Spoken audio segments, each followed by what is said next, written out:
Family forgot my name until the judge read it as the next governor of the state. They didn't yell when they erased me. They didn't curse. They just signed the papers, quiet, methodical, brutal. I stood at the front gate of my childhood home, holding a statewide award I had just earned in Portland. I thought maybe this time they'd be proud, but my sister handed me a legal file. "You're out. You've never been Harper enough." My mother stood behind the glass, her eyes like winter. Not a single word. And the door closed. That night I slept in my truck. Outside the soil I had nurtured for 20 years. The family farm, the family name, gone. But someone hadn't forgotten me. My grandfather, long buried, had left a sealed letter, a trust, and one last spark: "If they erase you, let the land remember." Months later, in a courtroom packed with press with enemies watching, and the state holding its breath, the judge stood. And she didn't say case closed. She didn't say claims upheld. She looked directly at me and bowed her head. "Governor Abigail Harper, the state welcomes you." My sister gasped. My mother froze, and I smiled. Because the name they buried is now the name this state must rise for. My name is Abigail Harper. Once my family deleted me.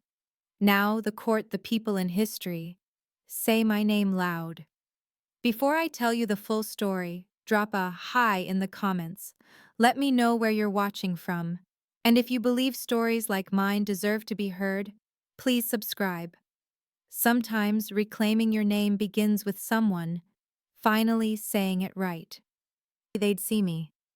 The Harper family farm stretched 200 acres across the golden outskirts of Boise, Idaho. Potato fields rolled like waves under a wide open sky. It was the land I'd grown up on, the land I'd bled for. While Eleanor chased campaign sponsors and Mother balanced ledgers like weapons, I'd worked. I'd fought for the community, started programs for young farmers, petitioned for local grants. And yet every holiday dinner, every family gathering, I was still the afterthought. The second born, the backup plan no one ever planned to use. When Dad, Henry Harper, passed away 7 years ago, I thought maybe the dynamic would shift. He'd been a politician respected and feared in equal measure, and he used to say, "A Harper must lead Idaho." But even as he grew sick, he never stopped believing Eleanor would be the one. Not me. Never me. Vivian, my mother, never hid her favoritism. "Eleanor's going places," she used to say. "You should be supporting her, not distracting her." To her, I was a weight Eleanor had to carry. I got used to being invisible. But not today. Today, I was coming home with proof I was worth something. Eleanor was already at the gate when I arrived, standing in a navy trench coat like she'd stepped out of a political ad. Her hair was sharp, her eyes sharper. She didn't let me speak. She just held out a thick folder and said, flat as stone, "This is official. You're no longer in the will." I stared at her, then looked past her to the porch where I caught sight of Mother through the front window. She didn't come out. She didn't wave. She just stared, then turned away. "I just want to get my things." I managed, the words burning like gravel in my throat. Eleanor's lips curled into something between a smirk and a snarl. "You're not part of this family anymore. Everything you ever did was to leech off our name. It ends here." Then the door shut behind her, and that was it. No calls, no texts, no goodbye. That night, I slept in my pickup parked just outside the farm fence. The place I'd watered, weeded, fertilized with my own hands. I watched the warm glow of the dining room windows and could see their shadows moving, two silhouettes, eating dinner, laughing like I never existed. A stranger to the only world I'd ever known. Sometime past midnight, I opened the banking app on my phone. I needed to check if I could afford a motel. The joint farm account we'd created for emergency irrigation upgrades blinked open. Twist the knife. $12,000. Gone. Every cent I'd contributed over the last 2 years drained. The recipient, Eleanor Harper. I found a studio apartment in West Boise, small enough to make me feel even smaller. I picked up shifts at a cafe off State Street. The early mornings helped less time to think, more time to survive. I smiled at customers. I poured perfect lattes. I went home to silence and the smell of disappointment. A few neighbors knew me from the local paper when they ran a small feature on our community program that helped low-income farms switch to sustainable methods. They didn't say much now. People didn't know what to believe. Eleanor had that way about her, polished, pristine, impossible to doubt. She was already giving interviews standing in front of the Harper farmhouse talking about preserving traditional farming values. My name never came up. I thought I could disappear quietly. Just work, save up, maybe find another cause to attach myself to. Then came the Monday morning that cracked it all wide open. I just clocked out of the cafe when my phone rang. Unknown number. Ms. Abigail Harper, the voice asked, low and deliberate. My name is James Caldwell. I'm an attorney with Caldwell and Reed. I believe you should come to our office immediately. It's about your grandfather. The world slowed down. Grandpa Samuel. He'd been the only one who ever saw me not for who I wasn't, but for who I could be. When I was 13, he once found me fixing a broken fence behind the barn and said, "Real leaders don't wait for someone to hand them a podium. They start by fixing what's broken." He was earthy, honest, and fiercely private. He died of a stroke when I was 20. I never got to say goodbye. At the firm's office, James handed me a sealed brown envelope, worn at the edges but carefully kept. The date on the seal made me blink. 2003.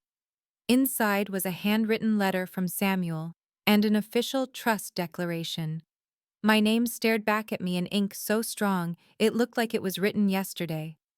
Samuel had created a private trust hidden from the rest of the family, never disclosed to my father, not even to Mother.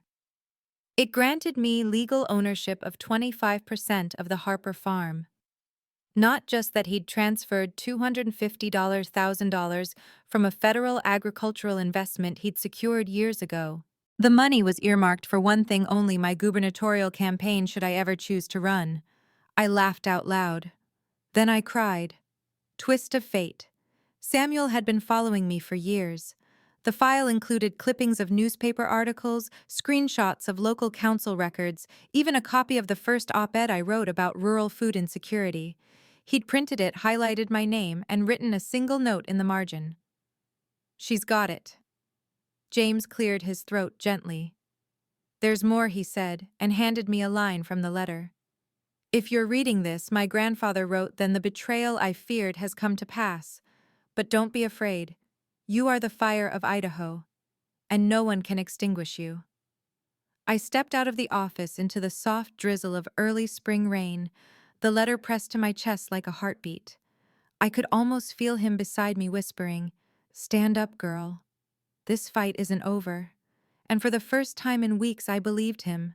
I didn't sleep much after the meeting with James Caldwell. My grandfather's letter sat on the nightstand, opened and reread so many times that the creases had begun to soften. I stared at the ceiling in my cramped studio apartment, the hum of the refrigerator, the only sound in the room, and I kept hearing his voice, firm, full of that quiet grit. "You are the fire of Idaho." That night, I decided I wouldn't waste the chance he'd left me. The next morning, I opened my laptop and began digging. I started with the joint farm account. Transaction history, payment, authorizations, transfers. Most were labeled innocuously seed orders, irrigation fees, equipment, maintenance. But then came a flurry of entries dated over the past 6 months, all tied to strategic development. Tens of thousands of dollars moved under the vague authority of something labeled Harper Legacy Initiative. I didn't recognize the term. I hadn't authorized a thing. When I searched the name online, I found a polished website bearing the Harper crest photos of the farm, smiling stock images of young farmers in bold text. Protecting Idaho's agricultural heritage. On the About Us page, it listed Eleanor Harper as executive director. There was no mention of me. It was as if I had never existed. I found more. Contracts with consultants, PR firms, and a digital marketing team based in DC, all signed under the Harper board. But there was no board. It was just Eleanor. She had fabricated a structure to legitimize her authority, using money meant for community support to build her personal brand. I requested access to archived communications from the farm's server using credentials I still had from when I ran the community grants program. Most files had been scrubbed or locked behind admin passwords. But one email thread survived. The subject line was simple, Abby. The message came from Eleanor to my mother, dated just weeks before I was cut off. It read, "If we don't deal with Abby now, we're going to regret it. She's gaining too much credibility." Portland was only the beginning.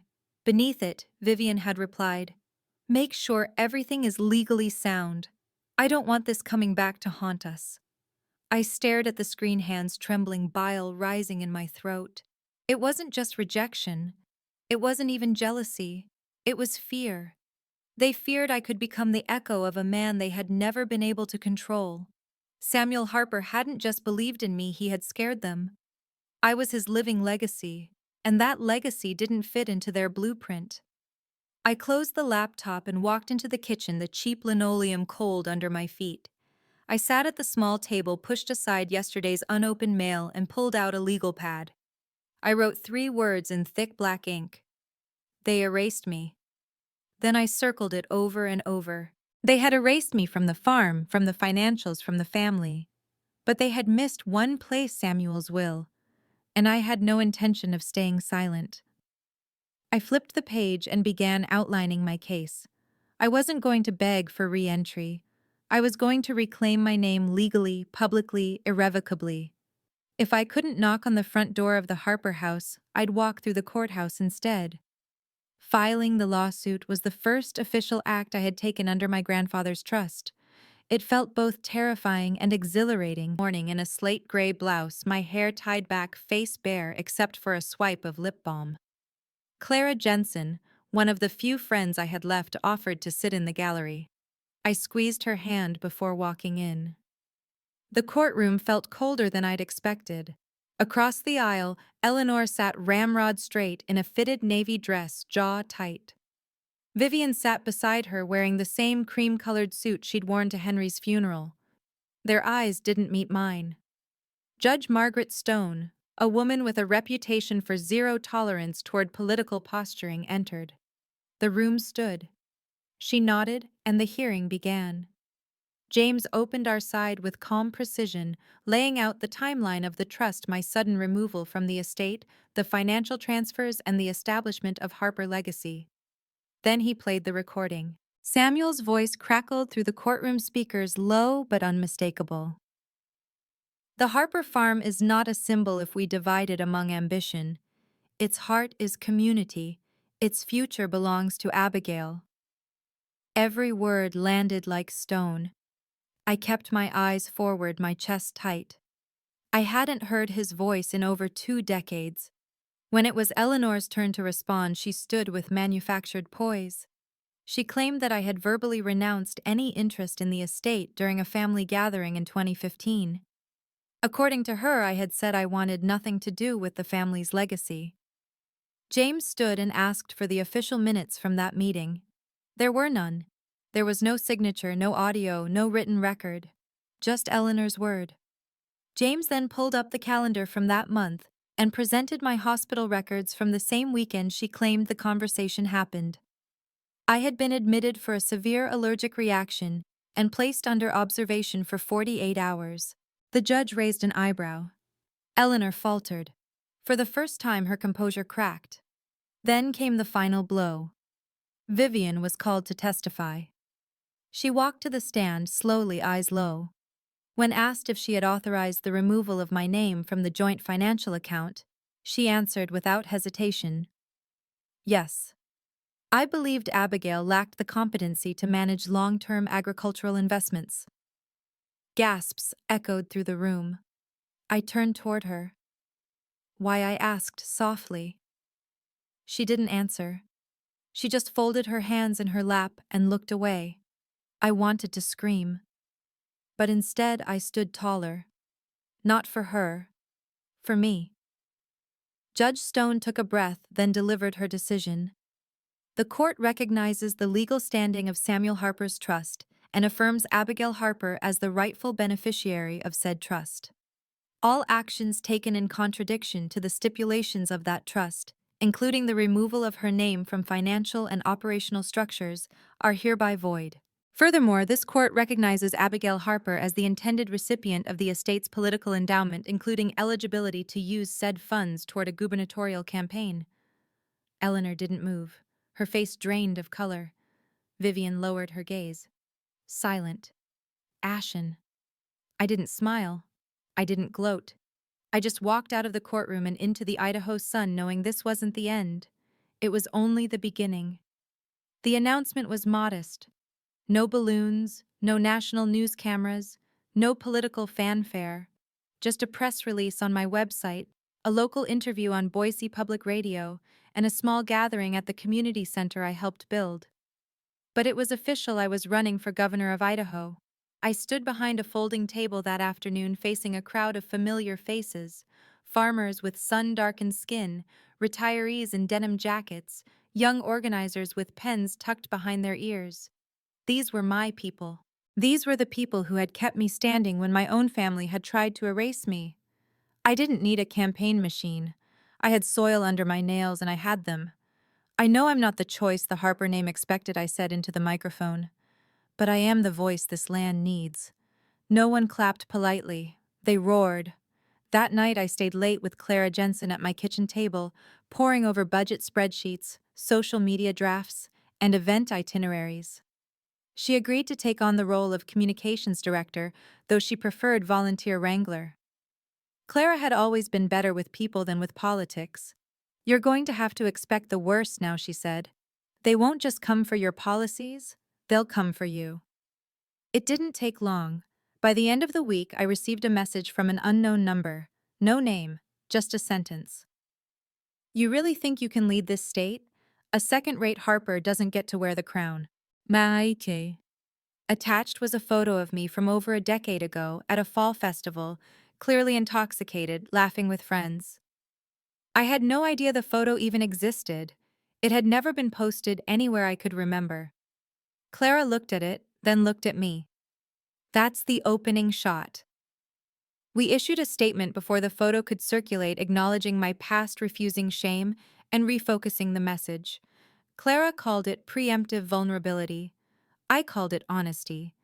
Then came a blog post on an anonymous site that accused me of embezzling funds from the community center. It included what looked like internal documentation, signed forms, and bank statements. The documents used a forged version of our official stamp, nearly identical but slightly off in font.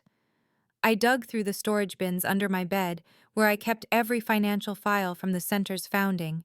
The original reports were intact, untouched. Our records matched. The blog had faked the numbers. At the same time, I noticed strange behavior on our fundraising portal. Donors weren't receiving confirmation emails. Some contributions had vanished from the database altogether. Clara's tech contact traced the issue back to a familiar source, a server housed in the law office that had previously represented Eleanor. Still, we didn't have proof she'd orchestrated it. Everything was cleanly covered: anonymous links, dummy domains, shadow accounts. Then came the letter. Eleanor's attorney sent us an official notice of potential litigation, citing character defamation and reputational harm from a recent speech I gave. I hadn't named her. I hadn't even hinted at her. But the message was clear: back off or face a courtroom. I called a meeting with the campaign team. It was just Clara James Rachel from the local paper and 2 volunteers who'd followed my work since the irrigation pilot program. I'm not doing this to fight Eleanor, I told them. I'm doing this so no one else gets steamrolled in silence. If I walk away now, then what was any of this for? They didn't clap. They just nodded. That night, I sat alone at my desk and pulled out the notebook my grandfather gave me when I was 19.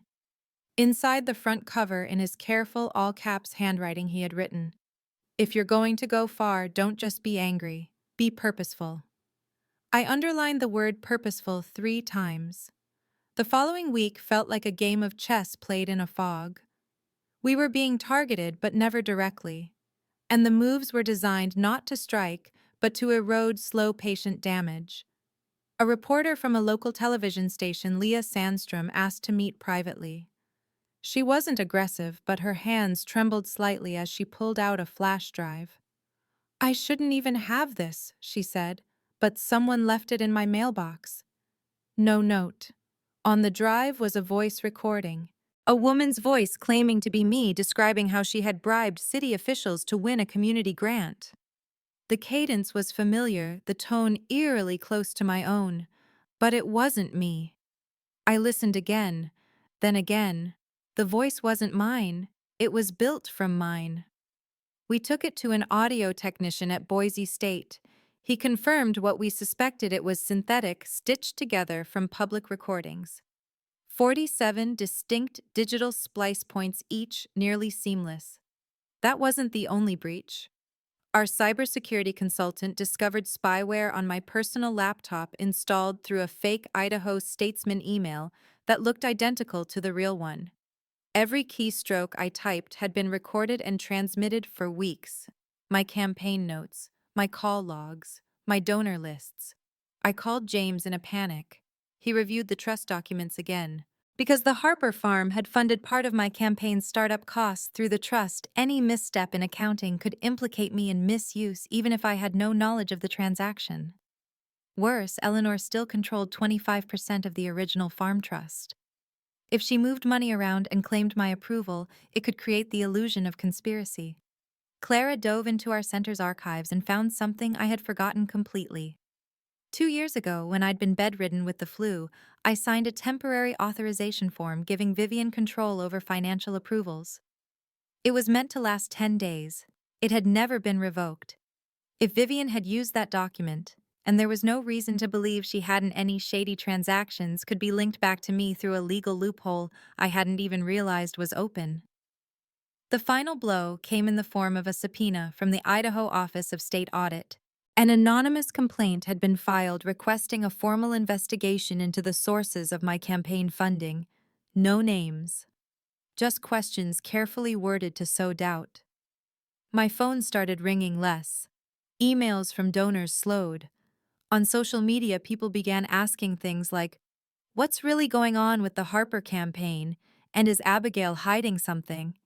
I sat in my car outside the community center and watched as a volunteer took down a campaign poster that had been vandalized overnight. Someone had scrawled over it in red, "Fraud." I didn't cry, not then, but I did feel it, like layer after layer of my name was being peeled away again. Not by family this time, but by strangers with doubts. And all Eleanor had to do was let it happen. No bullets, no cameras, just silence, corrosion, and time. I was done waiting. For weeks I'd tried to play by the rules, trusting that facts would speak louder than manipulation. But facts, I was learning, didn't stand a chance when whispered lies moved faster. I couldn't count on a judge's gavel or a headline to save my name. I had to create something louder, something undeniable.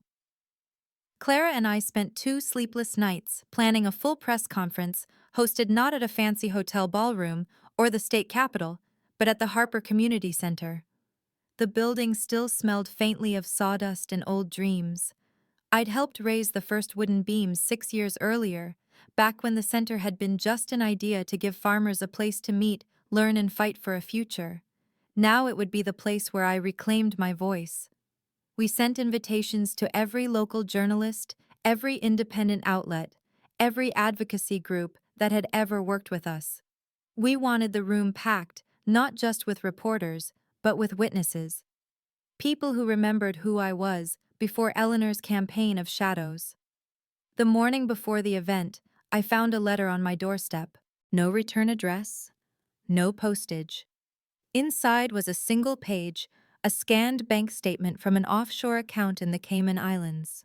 It was registered under A. Harper and showed a deposit of $95,000. The memo line read, "Campaign contribution." I had never opened such an account. I had never seen that money.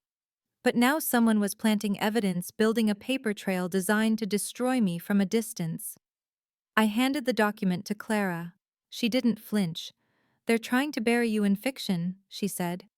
"But if they want a war of truths, give them all of it. Don't pull a single punch."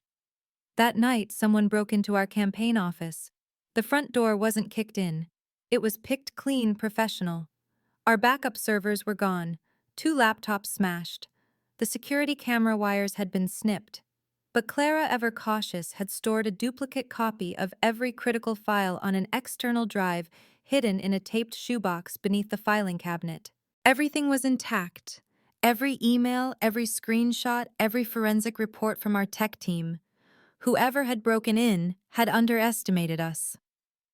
The next morning, I stood before more than 300 people, crammed into the community center's main hall. There was no teleprompter, no scripted remarks.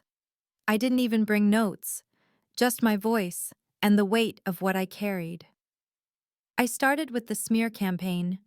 I told them about the AI-generated voice recording the email hacks, the Cayman account. I read from the documents, showed the fake seals side by side with the real ones. I explained how Eleanor had created shell organizations to funnel money and build false narratives. I didn't cry. I didn't rage. I told the story like it was bare, brutal, and undeniable. When I finished, the room was silent. Then a man stood from the back. Gray hair, dark suit, a face I hadn't seen in years. He introduced himself as Jonathan Hargrove, a name that once echoed in our dining room when I was a child. He'd been my father's campaign strategist in the late 90s, a man known for his loyalty and discipline. "I worked for Henry Harper," he said, voice clear. "And if Henry could see what his eldest daughter has done to Samuel's legacy, he would grieve." "Abigail," he said, turning toward me, "you have my support. And more than that, you have my offer. I'd like to officially join your campaign as a senior advisor." The crowd didn't applaud. They erupted. In that moment, something shifted. It wasn't just a press conference. It was a reckoning. Eleanor had controlled the narrative for too long. Now the narrative belonged to truth. 2 weeks later, we filed suit. James Caldwell moved fast, building a case not just around character defamation, but also around misuse of funds, fraudulent impersonation, and tampering with digital evidence. Eleanor, for the first time, was no longer in control of the narrative. She was now the one being called to court. The Idaho State Supreme Court scheduled the hearing quickly. The buzz from the press conference had grown too loud to ignore. Now the cameras came, news vans lined the courthouse steps, reporters whispered behind coffee cups. People wanted a verdict, not just legal, but moral. I walked into the courtroom in a suit the color of earth. Nothing flashy, just strong lines and clean seams. My hair was pulled back tightly. I carried no notes, no folders. Only my belief that truth finally had a place to speak. James presented the evidence first. He walked the court through every falsehood, every attack. He presented the records from the offshore account, along with a digital footprint leading to Eleanor's office IP. A forensic analyst testified that the signature on the alleged donor paperwork matched templates found on Eleanor's campaign software. Then came Rachel Nguyen. Rachel had once been sued by Eleanor for publishing unverified reports. Now she took the stand as a witness. Calm, composed, and armed with facts, Rachel outlined her investigation into the anonymous smear tactics. She connected burner accounts, traced payments to a media firm Eleanor had contracted just months before the first fake article appeared. But the moment that shifted the air in the room came when Vivian was called. She walked slowly to the stand, dressed in dark navy, hands folded tightly in her lap. She looked older than I remembered, smaller, quieter. When asked whether she had knowledge of Eleanor's actions, she hesitated. Her lips parted, then closed. Then finally her voice came shaking. "Yes, I knew." She admitted she'd seen Eleanor forge documents. She'd heard her daughter brag about manipulating digital records. She knew about the Cayman account. She chose silence, she said, because she didn't want to fracture the family further. But in staying silent, she added, "I let it happen. I let it grow." Eleanor stood up abruptly. You don't get to say that now, you lied. The judge raised her hand. Ms. Harper, sit down. Eleanor slumped back, seething. Judge Stone leaned forward. Her words were crisp and deliberate. This court finds Eleanor Harper guilty of defamation, obstruction, and unlawful misrepresentation. She is ordered to pay $50,000 in damages and is permanently barred from managing any assets tied to the Harper estate. Additionally, she is suspended from holding public office or participating in political campaigns for a period of 3 years. Silence fell over the courtroom. No applause. No gasps. Just the sound of closure landing quiet and firm. I'm silent. Wrong for not standing between you and Eleanor when I should have. I don't ask you to forgive me, but I ask for the chance to try to repair what I let happen. If you'll allow it, I'd like to join the community board. Let me do something right.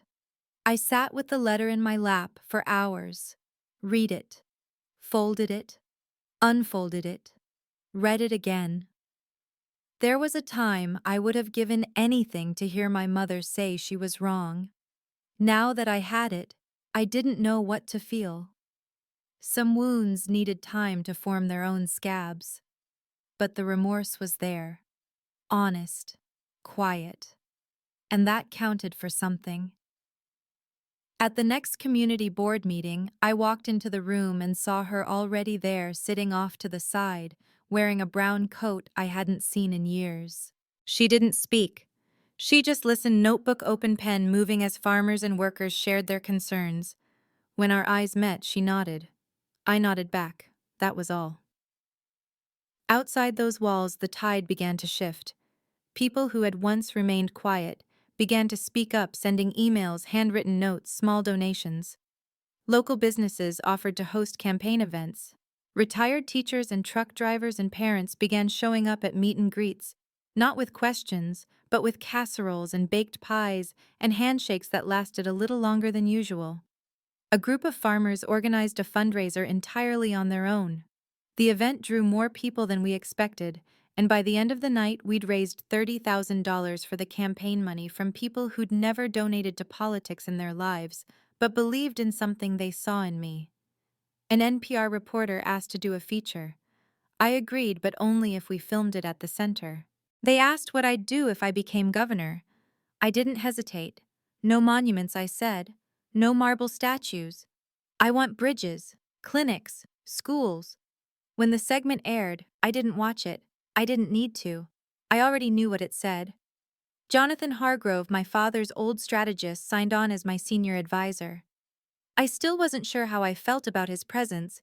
It reminded me too much of the campaigns I'd grown up resenting. But he surprised me. Your father ran on image, he told me. You run on result. That's the difference. In a matter of weeks, I went from an outsider to a frontrunner. The party formally nominated me as the rural candidate for governor. The announcement shocked half the state, but not me. I knew how far I had come, and I knew I had earned it, not with perfect speeches or deep pockets, but with grit and dirt and refusal. This wasn't about the farm anymore, or even the Harper name. It was about a truth I had reclaimed, a name I had reforged. Abigail Harper. Not just on paper, but in the hearts of the people who said it now without hesitation. 6 months later, I stood on stage at Boise Civic Hall, heart pounding beneath the lights. The room was full, packed from the floor to the upper balcony. People lined the walls, sat on the stairs, leaned against the back doors. Farmers in flannel, young organizers in hoodies, seniors holding campaign signs with duct tape and pride. Behind me, the banner stretched from curtain to curtain. It read, "Gubernatorial Candidate Abigail Harper, a voice from the soil." There were no fireworks, no flashbulbs, just me, a podium, and a quiet that demanded the truth. I was once erased, I began. From my family, from the place I grew up, from the very home where I learned to hold a shovel and shake a hand. But I'm here because you, all of you, chose not to erase me. You chose to write me back in. The applause didn't come immediately. It came slowly, like rising water, until the entire hall stood. My eyes scanned the crowd, trying to find someone. I didn't know who until I saw her. Vivian sat in the third row. She didn't wave, she didn't cry, but she sat upright, her back straight, one hand resting gently over the fingers of a little girl beside her, my niece, Eleanor's daughter. The child looked up at me with something soft in her expression. It wasn't reverence. It wasn't awe. It was recognition. The Harper Community Center had evolved into more than a hub. It had become a sanctuary, a space for job training, mental health services, farmers markets, and town halls. Clara managed operations with the skill of someone who'd never needed a resume to prove her worth. Rachel handled press with quiet fire, and the people came not just to listen, but to belong. After the event, during the book signing line, a tall man approached. He looked out of place in the crowd's starched shirt, leather briefcase, well-worn shoes. He shook my hand and held it longer than most. "My son goes to your after-school program," he said. "A few months ago he told me something. He said, 'Dad, she's the first adult who called me by my real name.'" His voice cracked. "Thank you for not walking away." I didn't have an answer for that. I just nodded and watched him go. That night, I returned to the small farmhouse near the edge of the Harper land, my home and my campaign headquarters. The windows glowed amber in the twilight. On my desk sat an old photograph of Grandpa Samuel standing in a field with a notebook under his arm. His smile was faint, but no. Abigail, the keeper of fire. I didn't know yet if I would win. But I knew this: they would never forget my name again. No one would erase me. Not from this land. Not from this state. Not from the story I had fought to rewrite with both hands in the dirt and my feet planted firm in who I had become.